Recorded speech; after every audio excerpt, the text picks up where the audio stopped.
Selamat siang Bapak Ibu Guru hebat. Selamat siang. Bagaimana kabarnya hari ini? Luar biasa? Oke, baik. Bapak Ibu Guru, terima kasih untuk kehadirannya di tempat yang luar biasa ini. Walaupun di luar panas ya, tapi kita punya semangat untuk ada di tempat ini. Pada siang hari ini kita akan mengikuti kegiatan diseminasi oleh ketiga calon guru penggerak kita. Yang pertama adalah Bapak Lazarus De Yesus, berikan tepuk tangan untuk Bapak Lazarus. Kemudian yang kedua ada Bapak Rudy Heliana. Dan yang ketiga adalah Bapak Ari Heliana.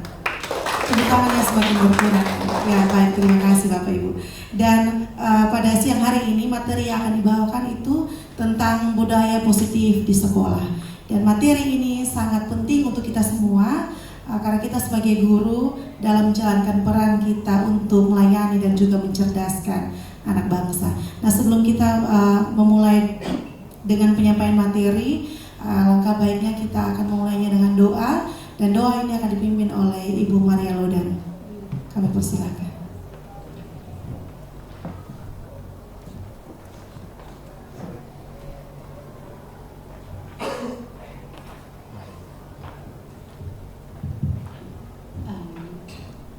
Bapak Ibu, mari kita menyiapkan diri untuk memulai kegiatan kita dengan berdoa. Saya membawakan menurut tata cara iman Katolik, Bapak Ibu yang lain menyesuaikan. Dalam nama Bapa dan Putra dan Roh Kudus, amin. Ya Allah Tritunggal yang Maha Kudus, segala hormat dan pujian kami naikkan ke hadirat-Mu, karena kami berbesar hati atas cinta-Mu yang diberikan kepada kami sekalian teristimewa pada hari ini.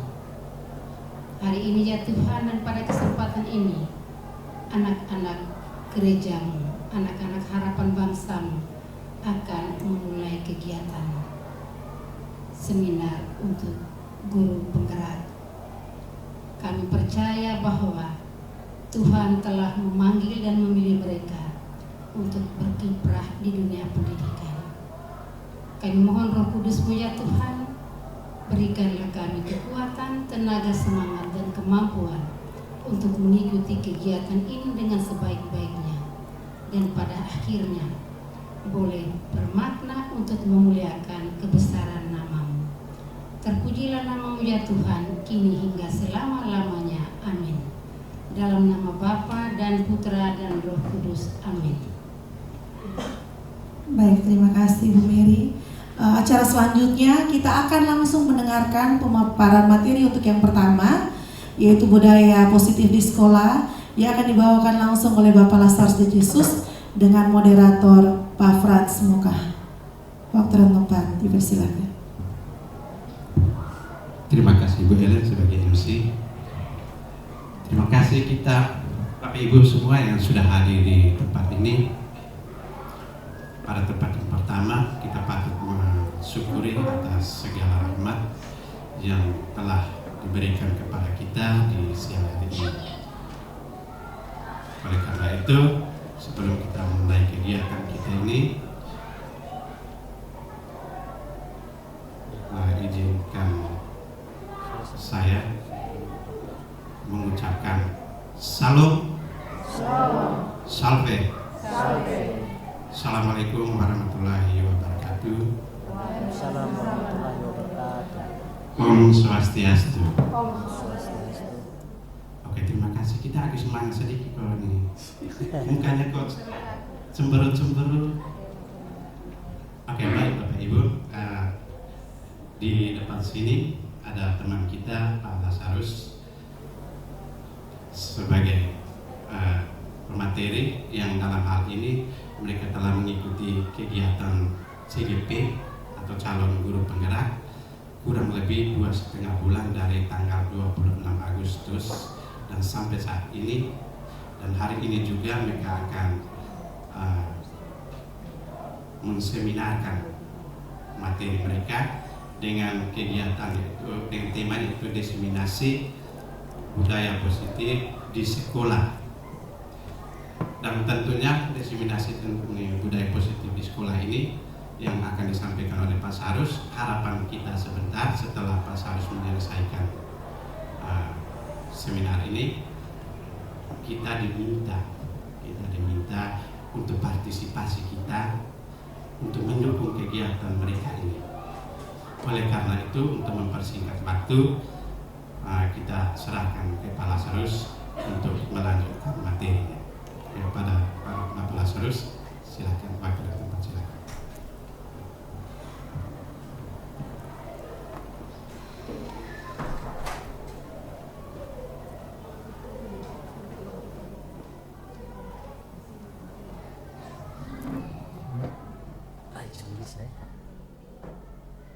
Bisa berdiri. Duduk salam. Baik, selamat siang untuk kita semua. Baik ya, ini diharapkan kita semua semangat. Dan mungkin sebelum ya, saya awali untuk pemaparan materi ini dengan kita ice breaking dulu ya, supaya bisa semangat ya. Ya, baik Bapak Ibu, ice breakingnya seperti ini ya. Melatih fokus kita. Clue-nya adalah dunia itu bulat. Clue-nya dunia itu bulat ya. 10 tambah 100 sama dengan 3. 18 tambah 2 sama dengan 2. 9 tambah 19 sama dengan titik-titik. Berapa Ibu Ratna? 2. Oke, tepuk tangan dulu untuk Ibu Ratna ya. Ini baru Ibu Ratna yang respon ya, yang lain belum ini. Saya curiga. Oke, yang kedua, tetap clue-nya masih sama ya. 102 ditambah 9 sama dengan 2. 1001 ditambah 8 sama dengan titik-titik. 4 Ibu Sri. Oke, kalau begitu sudah mantap ya Bapak Ibu. Oke, baik, ini melatih fokus ya. Ice breaking yang kedua ya. Roni ingin membeli es krim ya. Posisi Roni memiliki uang 30.000 ya. Dia akan membeli es krim ya dengan harga 17.000. Ketika Roni membeli, maka Roni akan mendapatkan uang kembalian titik-titik. Angkat tangan ya, angkat tangan. Ayo, ini latih fokus itu. Mengelodong mungkin? Ya? 13.000. Ada yang lain? Nah, ini belum lulus semua ya. Yang benar adalah 3.000. Pasti dia pakai uang 20 lah, masih dia pakai uang 30. Ya. Oke, tepuk tangan dulu untuk kita semua ya.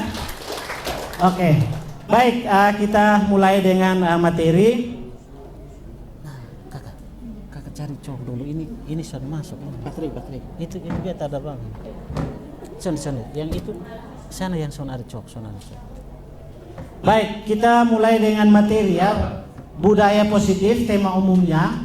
Tetapi di sini saya akan membawakan 2, nanti teman-teman yang lain akan melanjutkannya. Saya akan membawakan 2 subtopik, yaitu yang pertama disiplin positif dan nilai-nilai kebajikan universal. Yang kedua itu adalah teori motivasi, hukuman, penghargaan dan restitusi. Ya.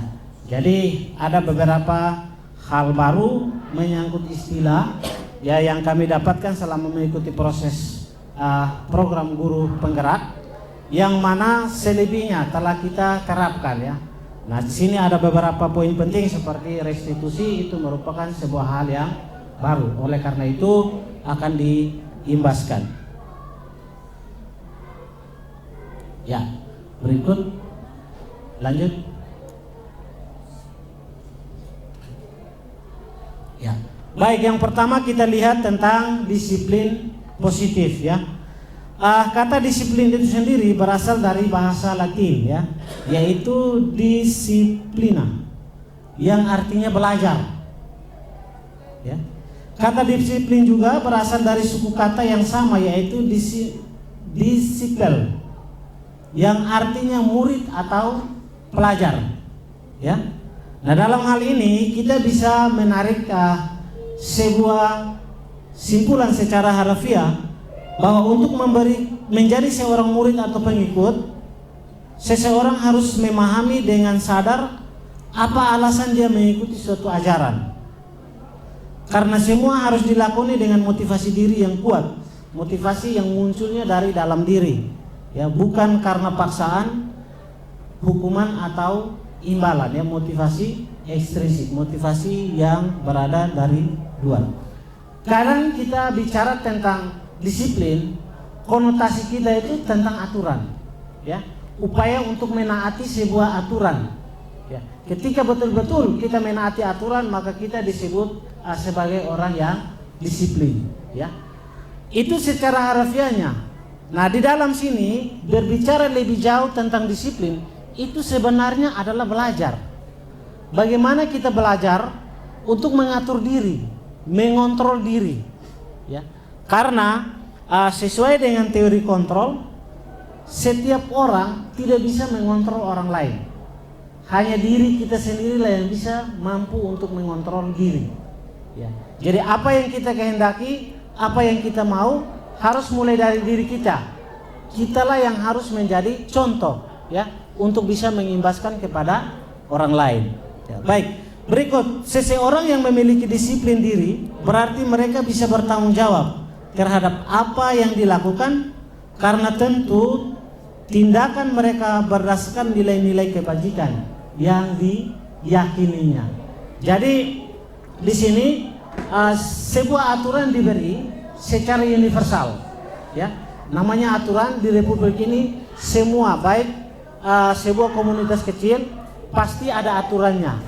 Dan aturan tersebut pada umumnya itu memiliki nilai-nilai baik, nilai-nilai positif, nilai-nilai kebajikan, ya, yang kita harapkan.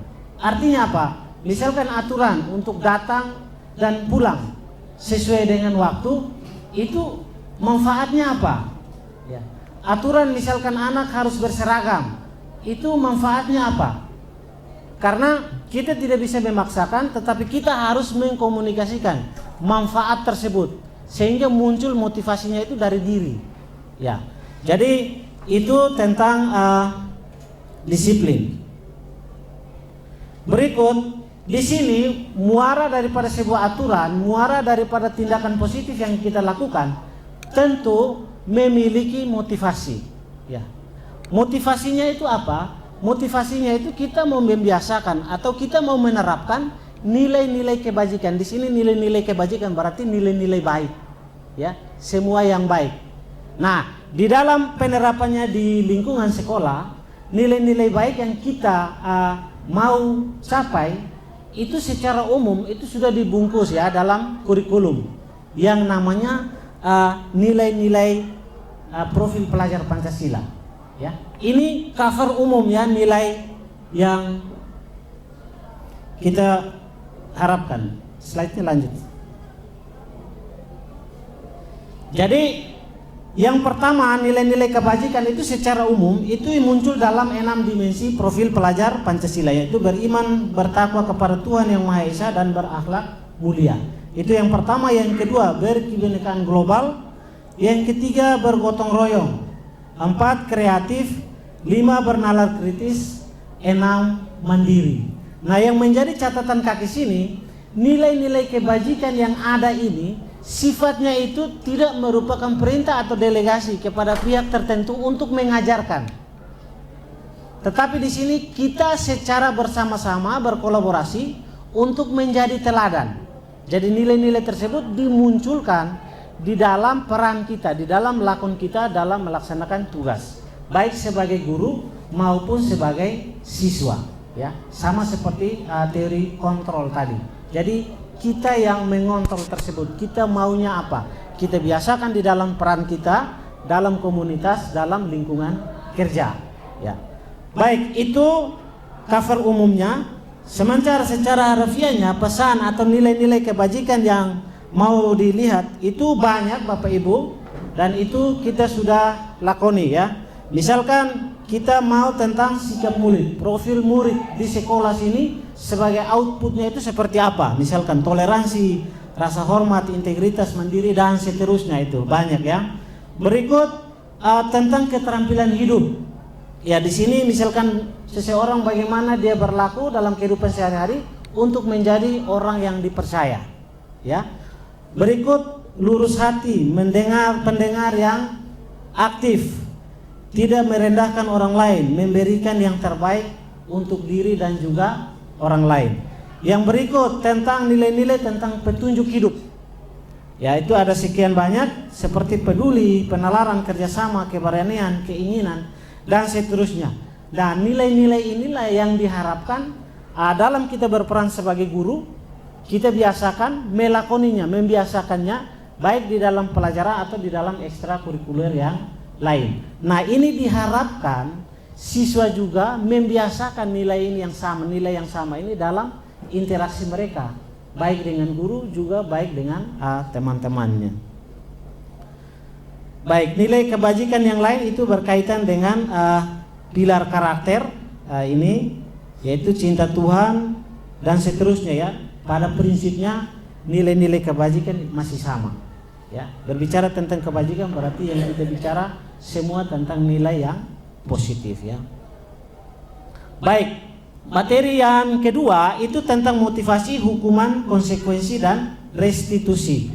Baik Bapak Ibu, sesuai dengan Dian Gosel ya, dalam bukunya tentang Restructuring School Discipline menyatakan ada 3 motivasi perilaku manusia.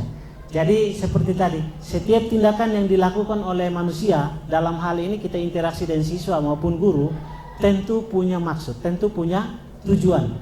Baik itu tindakan positif maupun tindakan yang negatif pun. Jadi di sini kita harus menganalisa setiap reaksi atau tindakan yang dilakukan oleh manusia lain, itu perlu kita pahami apa muaranya, apa tujuannya, apa muatannya. Sehingga dalam memberikan pandangan, dalam memberikan solusi, kita tidak salah kaprah. Nah, oleh karena itu di sini ada 3 pendapat umum. Seseorang melakukan tindakan itu ada 3 motivasi umum. Yang pertama, motivasi yang pertama adalah motivasi untuk menghindari hukuman. Kita berbicara tentang disiplin positif tadi, kita bicara tentang aturan. Kadang orang memenuhi atau menaati aturan tersebut atau menaati nilai-nilai yang kita sepakati tersebut karena takut dihukum, karena takut terkucil dari komunitas. Ya, itu motivasi orang yang pertama. Di situ ada penjelasannya. Yang kedua, motivasi yang kedua itu untuk mendapatkan imbalan atau penghargaan. Ya, dia lakukan seperti ini, dia dapat apa? Ya, dia lakukan ini, dia dapat hadiah apa? Imbalan. Nah, ini biasanya kita ketemu di banyak di anak-anak ya. Dan motivasi, 2 motivasi di atas itu kita namakan sebagai motivasi eksternal, motivasi yang keluar dari motivasi yang dari luar. Sementara yang ketiga, untuk menjadikan orang mereka inginkan dan menghargai diri sendiri dengan nilai-nilai yang mereka percaya. Nah, motivasi yang ketiga ini muncul dari dalam diri. Orang melakukan sesuatu dengan tujuan, tetapi tujuan yang dimaksudkan tersebut dapat bermanfaat juga untuk orang banyak, bukan untuk diri sendiri. Ini yang kita namakan sebagai motivasi dari dalam ya. Yang mana kita punya tugas, kita punya visi, bisa dibiaskan untuk menjadi sebuah kebiasaan dalam komunitas. Nah, sangat diharapkan jika dalam komunitas nilai kebajikan ini kita terapkan ya secara universal dan berulang-ulang menjadi sebuah kebiasaan, maka niscaya suatu saat nanti bisa menjadi sebuah budaya positif. Baik Bapak Ibu, terkait dengan hukuman dan konsekuensi ya. Bapak Ibu mungkin ada yang bisa membedakan tentang apa itu hukuman dan apa itu konsekuensi. Saya beri kesempatan untuk berpendapat. Menurut Bapak Ibu, apa yang Bapak Ibu tahu tentang hukuman? Apa yang Bapak Ibu tahu tentang konsekuensi? Silakan. Ya, Ibu Sri mungkin?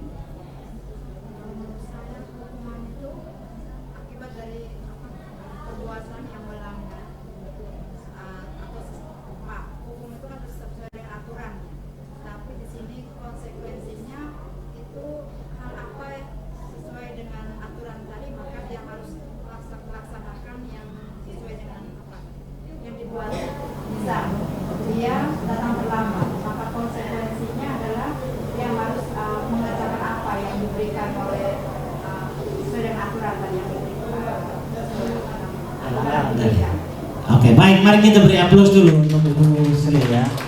Baik Bapak Ibu, kadang kita susah membedakan antara hukuman dan konsekuensi ya. Jadi di sini dia katakan begini, hukuman atau konsekuensi adalah suatu tindakan terhadap suatu pelanggaran. Ya. Artinya apa? Dua-duanya punya posisi sama. Tetapi dalam kaitan dengan nilai budaya positif, nilai baik yang kita harapkan, tentu tindakan hukuman dan tindakan konsekuensi punya level yang berbeda. Ya. Dalam artian di sini, hukuman diberikan atas pelanggaran terhadap suatu aturan atau terhadap sebuah nilai yang kita sepakati bersama. Ya. Namanya hukuman itu berupa sesuatu yang keras yang merugikan individualnya. Ya. Kita contoh misalkan ya, yang menjadi hukuman, anak datang terlambat, lalu kita langsung suruh pulang. Itu nilai motivasinya tidak ada dan sangat merugikan. Ya. Atau anak datang terlambat, akibat daripada dia terlambat, dia di briefing. Setelah dia di briefing, dia diberi untuk melakukan satu kegiatan akibat daripada dampak dia melanggar aturan tersebut. Nah, yang paling sering kita Mati ini kawan. Yang paling sering kita lakukan itu adalah akibat daripada konsekuensi dia terlambat, maka dia terlambat mengikuti pelajaran di kelas. Yang mana kedua istilah ini jika dipraktekkan, kalau kita kaitkan dengan nilai atau budaya positif, maka dia masuk pada kategori yang merugikan anak. Jadi Bapak Ibu, hukuman dan konsekuensi ya dalam tanda kutip sesuai dengan teori motivasi itu tidak diperbolehkan. Kenapa? Karena kita merugikan anak dalam inspirasi kita dengan anak. Karena sesuai dengan filosofi pemikiran Ki Hajar Dewantara bahwa pendidikan dan pengajaran itu adalah upaya menuntun anak untuk memperkuat karakter atau kemampuan atau potensi atau kuadrat yang ada dalam dirinya. Jadi kita menuntun, mengarahkan. Nah, kalau seandainya dalam interaksi yang mau kita arahkan itu apa? Tentu nilai-nilai baik tersebut, ya. Nah, jadi di sini Bapak Ibu untuk kita praktek ya, kita lihat simulasi tentang dua istilah tersebut. Ada beberapa poin pernyataan ini. Saya harapkan untuk Bapak Ibu meresponnya ya. Yang pertama, tindakan guru mencatat 100 kali di dalam buku kalimat, saya tidak akan terlambat lagi karena saya tidak akan terlambat lagi karena terlambat ke sekolah. Nah, ini menurut Bapak Ibu, ini kategori hukuman atau konsekuensi. Pertama, satu-satu ya, nanti baru kita lihat hasilnya. Ya, ayo Bapak Ibu, Ibu Alfi bagaimana? Kesiswaan, hukuman atau konsekuensi? Ya, yang pertama menurut Ibu Alfi konsekuensi. Kita simpan ya. Yang kedua, lari mengelilingi lapangan basket 2 kali karena terlambat hadir di sekolah. Lari keliling lapangan basket karena terlambat hadir di sekolah. Hukuman atau konsekuensi? Hukuman. Jadi konsekuensi hukuman. Tadi konsekuensi itu sepakat ya? Semua sepakat ya? Atau ada yang lain? Pertama tadi. Yang ketiga, murid diminta untuk push up 15 kali karena tidak menggunakan masker ke sekolah. Hukuman atau konsekuensi? Hukuman. Berikut, menggantikan kertas tugas teman yang telah dicoret-coret. Hukuman atau konsekuensi? Konsekuensi. Membersihkan tumpahan air di meja tulis karena tersenggol pada saat belajar. Konsekuensi. Murid disuruh untuk mengenakan sepatu seharian di sekolah karena tidak mengenakan sepatu hitam. Murid disuruh untuk tidak mengenakan sepatu, maksudnya ya. Tidak mengenakan sepatu karena sepatunya bukan hitam. Ini hukuman atau konsekuensi? Hukuman. Yang terakhir, lari mengelilingi lapangan basket 2 kali karena terlambat 10 menit untuk pelajaran PJOK? PJOK loh. Oke, baik Bapak Ibu, jawaban kita tadi kita lihat di sini. Saya sengaja ini. Sabar.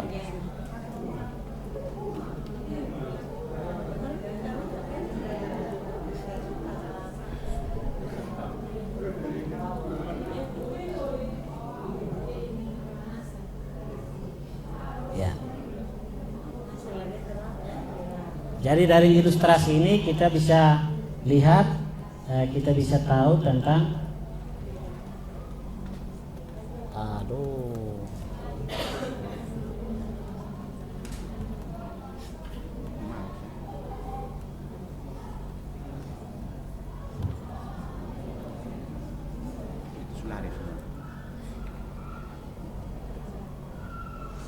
oh ya, lisan.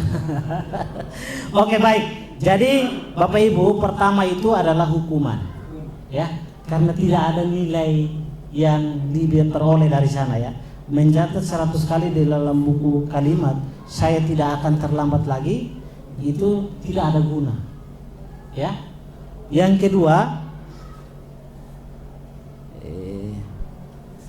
kedua tadi apa tadi? Hukuman juga. Yang kedua juga hukuman, ya, yaitu lari mengelilingi lapangan basket, ya, karena datang terlambat. Yang ketiga push up, juga hukuman. Menggantikan kertas tugas teman yang telah dicoret-coret, konsekuensi, ya, akibat daripada perbuatannya, kan dia merugikan teman itu, ya. Berikut membersihkan tumpahan air, konsekuensi, ya.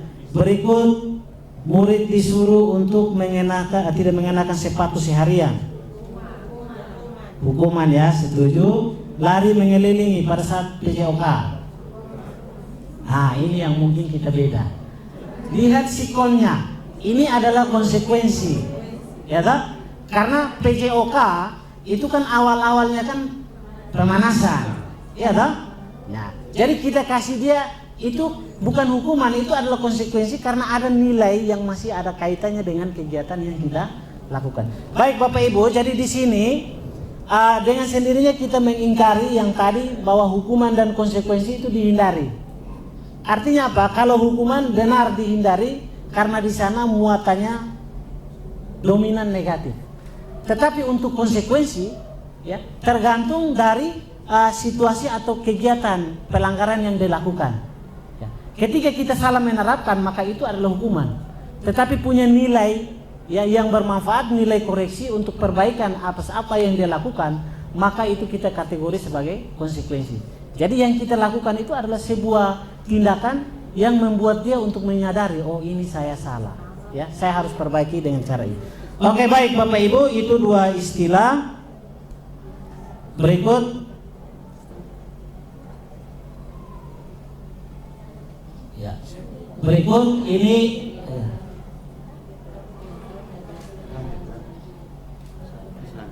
ya, jadi lanjut. Oh ya, baik Bapak Ibu, itu beberapa dampak, ya, kenapa hukuman itu dihindari, ya, dan konsekuensi dalam situasi tertentu itu kita hindari, ya. Di sana ada beberapa penjelasan.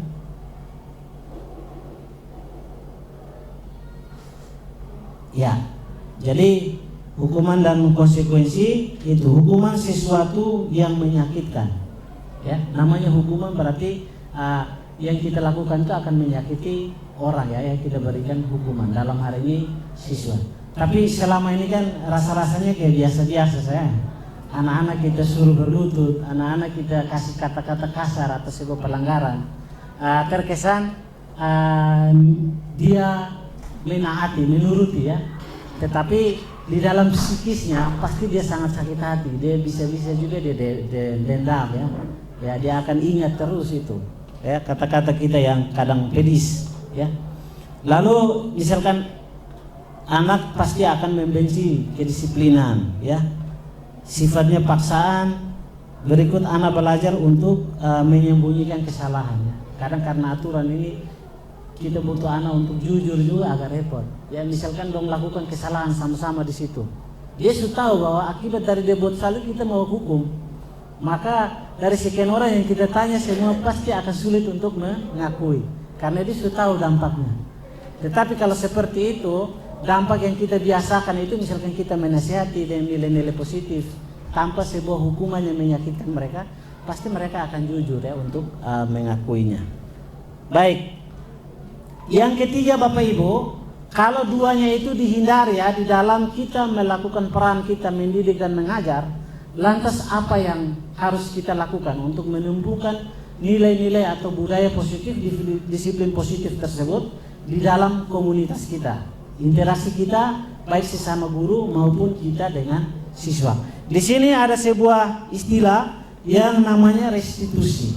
Ya. Restitusi itu adalah proses menciptakan kondisi bagi murid untuk memperbaiki kesalahan mereka, sehingga mereka bisa kembali ke kelompok mereka dengan karakter yang kuat.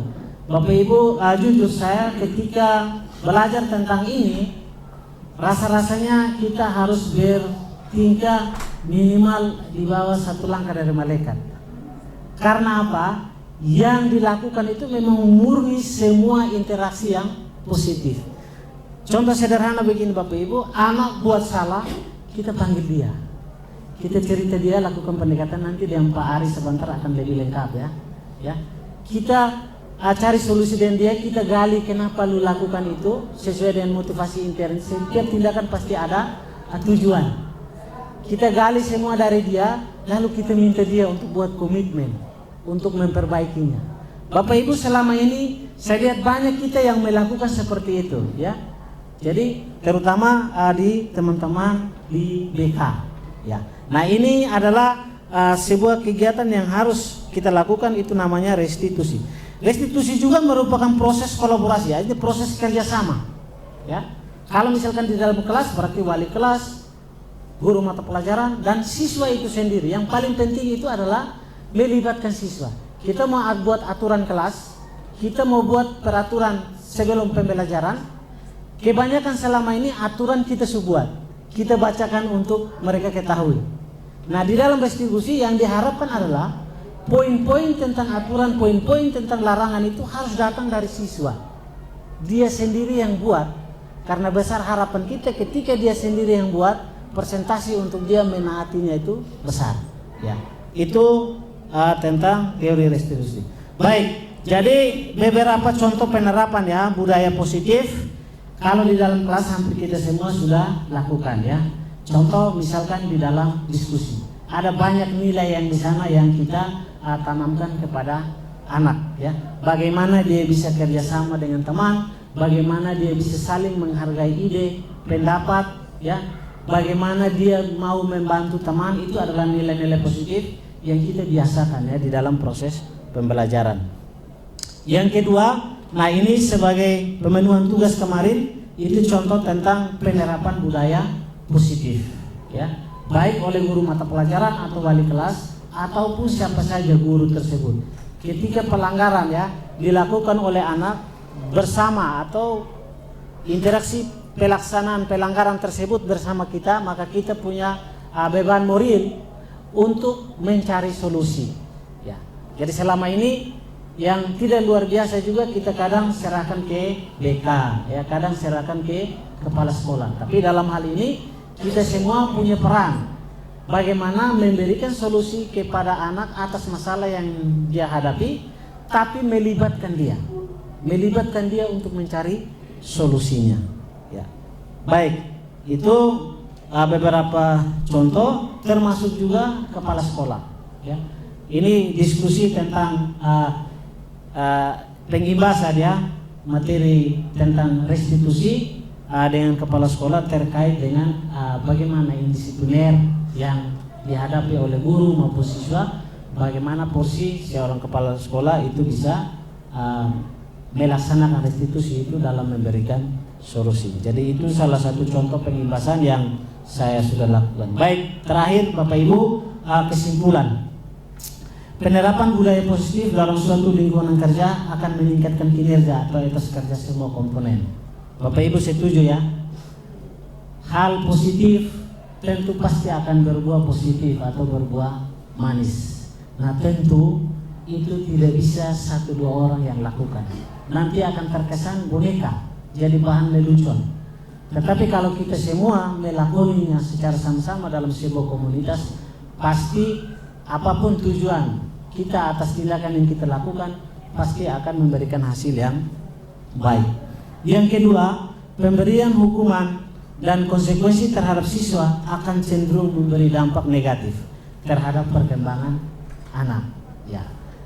Yang ketiga, penerapan restitusi adalah solusi positif untuk menekan kebiasaan pemberian hukuman dan upaya konsekuensi.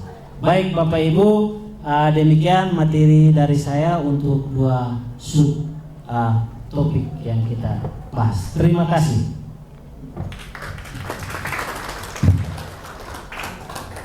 Ya, sekali lagi kita beri tepuk tangan untuk materi kita hari ini. Oke, nilai positif akan menjadi budaya apabila dimulai dari diri kita sendiri. Terima kasih Pak Lazarus sudah membawakan materi ini untuk kita semua. Dan apa yang disampaikan oleh Pak Lazarus itulah menjadi nilai positif bagi kita. Oleh karena itu, apa yang sudah disampaikan tadi, harapan tadi dan harapan kita bahwa mari kita berdiskusi bersama, mari kita memberikan masukan supaya kegiatan ini bisa berjalan dengan baik. Kasih 2, saya 2 pena, 3 penanya begitu. Untuk kesempatan yang pertama itu kami berikan kepada 3 orang penanya. Penanya yang pertama, Silakan.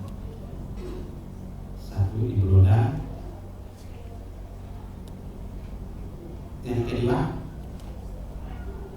usahakan kita 3 orang. Tadi Pak Sarus sudah menyampaikan panjang lebar, kita sudah menyimak, kita sudah mendengar. Mari kita berdiskusi bersama. Selain Ibu Loda siapa? Cukup satu. Oke. Nama? Des kita ya? Oke. Kalau tidak ada lagi, biar kita cukup 2 orang. Yang pertama dari Mang Loda, Pak dan kesempatan, silakan. Oke, terima kasih atas kesempatan yang diberikan kepada saya. Saya tertarik dengan hal yang disampaikan oleh Pak Lazarus itu, teori motivasi tidak diperbolehkan. Teori motivasi itu menekankan bahwa siswa tidak diperbolehkan diberi hukuman. Teori motivasi itu siswa tidak diperbolehkan untuk kita memberikan hukuman kepada siswa. Praktek selama ini tadi kita sudah memahami apa itu hukuman dan apa itu konsekuensi.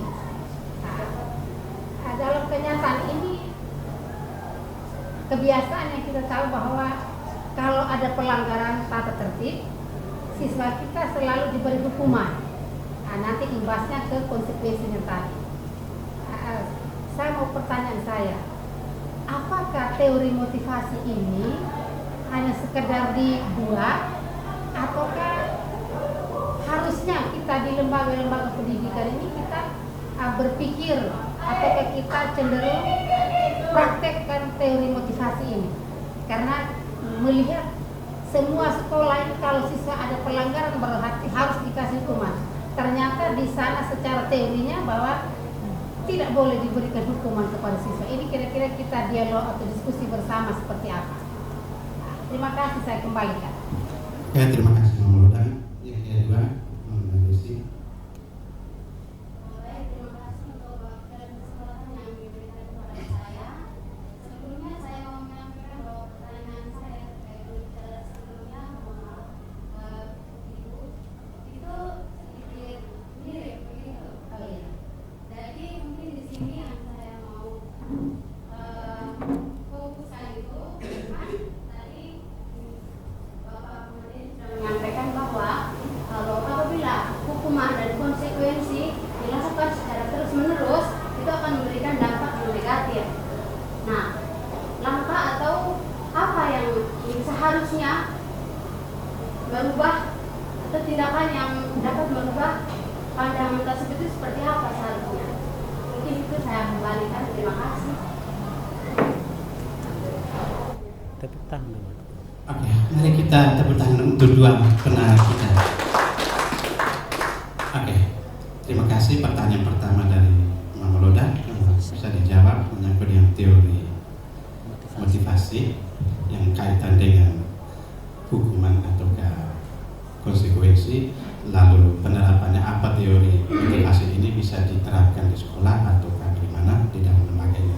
Lalu yang kedua yang hampir mirip tapi menyangkut pertanyaan itu adalah langkah-langkahnya yang harus kita tempuh atau giat-giat yang kita harus lakukan. Oke, terima kasih. Harus silakan. Oke, baik, terima kasih Mama Lodang atas pertanyaan kritisnya. Baik, jadi ini kita berawal dari teori motivasi ya. Dian Gosen tadi dia mengatakan bahwa seseorang melakukan sesuatu ya, terlepas daripada dia melanggar atau tidak, tentu pasti punya tujuan. Jadi setiap tingkah laku, setiap interaksi yang kita lakukan pasti ada tujuan. Itu sepakat ya.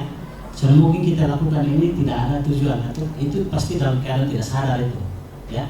Nah, di sini orang melakukan sesuatu punya tujuan, itulah yang kita sebut sebagai motivasi. Jadi di sini motivasi itu tidak dilarang, tetapi di sana ada 3 motivasi yang dia klasifikasikan dalam kaitannya dengan disiplin. Kadang orang mau melakukan disiplin itu motivasinya karena takut hukuman. Itu teori motivasi. Jadi motivasinya karena takut hukuman. Yang kita yakini itu tidak akan menjadi budaya. Itu akan sementara. Itu yang pertama. Yang kedua, orang menaati sebuah aturan atau disiplin karena mau imbalan, ada hadiahnya apa, ada rewardnya apa. Seperti itu. Nah, dampak ini diasumsikan ini adalah motivasi yang dari luar. Motivasi yang sementara. Nah, kita contoh saja, ada satu contoh seperti ini. Kadang untuk meningkatkan motivasi siswa dalam mengikuti pembelajaran, kita memberikan reward atau kita memberikan hadiah kepada anak. Nah, ini sesuai dengan teori motivasi dipandang sebagai kegiatan yang salah. Karena apa? Karena nanti dia akan jadi biasa, dia mau lakukan itu karena mau hadiah, mau imbalan. Itu dia memandangnya seperti itu. Nah, yang terakhir, teori motivasi yang terakhir itu dia mengatakan orang mau melakukan sesuatu karena murni ada kesadaran di dalam diri dia, ada kemampuan dia untuk mengontrol diri, mengikuti nilai-nilai kebajikan yang dia lakukan. Contoh, penegakan disiplin, datang pagi, pulang harus ini, harus rapi, bersih. Itu dia harus sadar bahwa itu penting untuk dia, bukan untuk orang lain atau bukan untuk supaya dia dapat puji dari orang lain. Ya, tapi untuk murni dari dia. Jadi teori motivasi itu tidak dilarang, tapi diklasifikasikan mana yang dianjurkan karena padat dengan muatan nilai-nilai positifnya, mana yang tidak boleh kita biasakan. Contoh kayak misalkan dari hadiah, hukuman, orang takut hukuman lalu dia baik dan seterusnya. Malah begini Bapak Ibu, ada yang kita membandingkan dari dulu.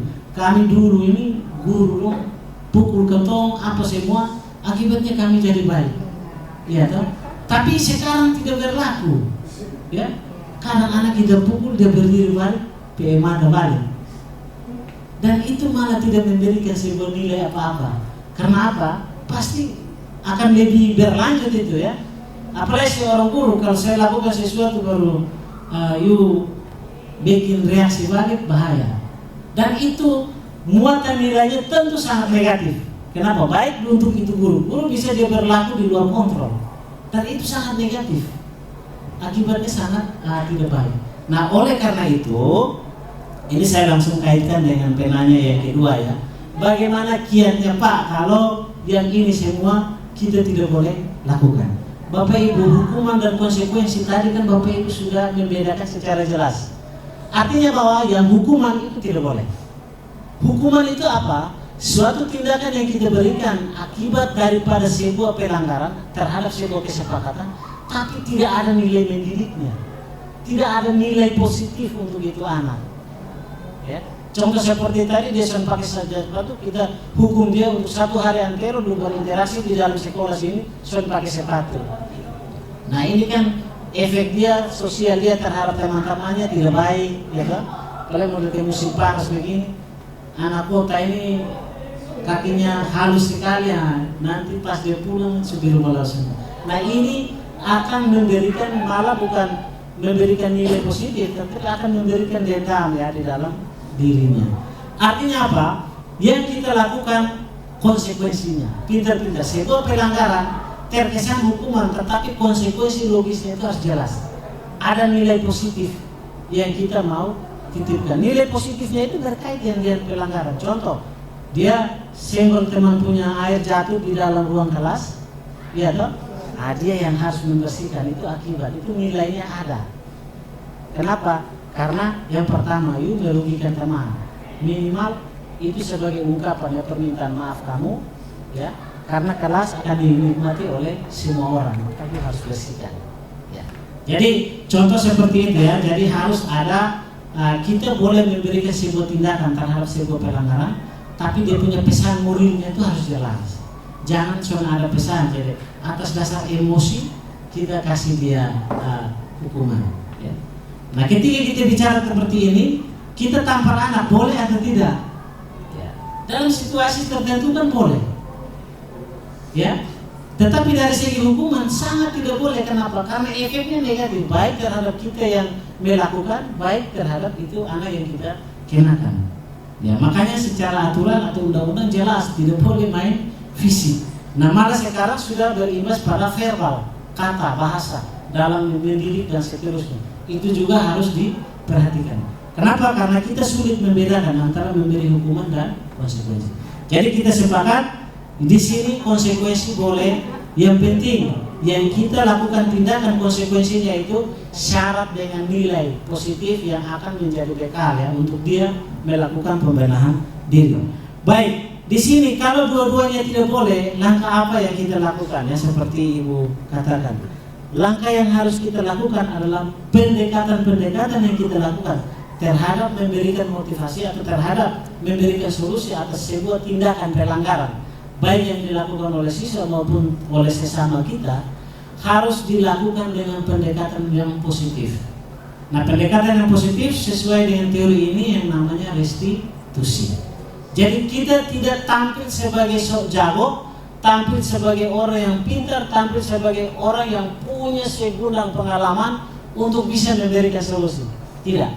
Tetapi mari kita berdiskusi orang yang punya masalah, ya, secara humanis, secara kolegial, biar dia terbuka, lalu bersama-sama dengan dia kita mendiskusikan solusi yang terbaik apa. Jadi solusinya itu bukan dari kita.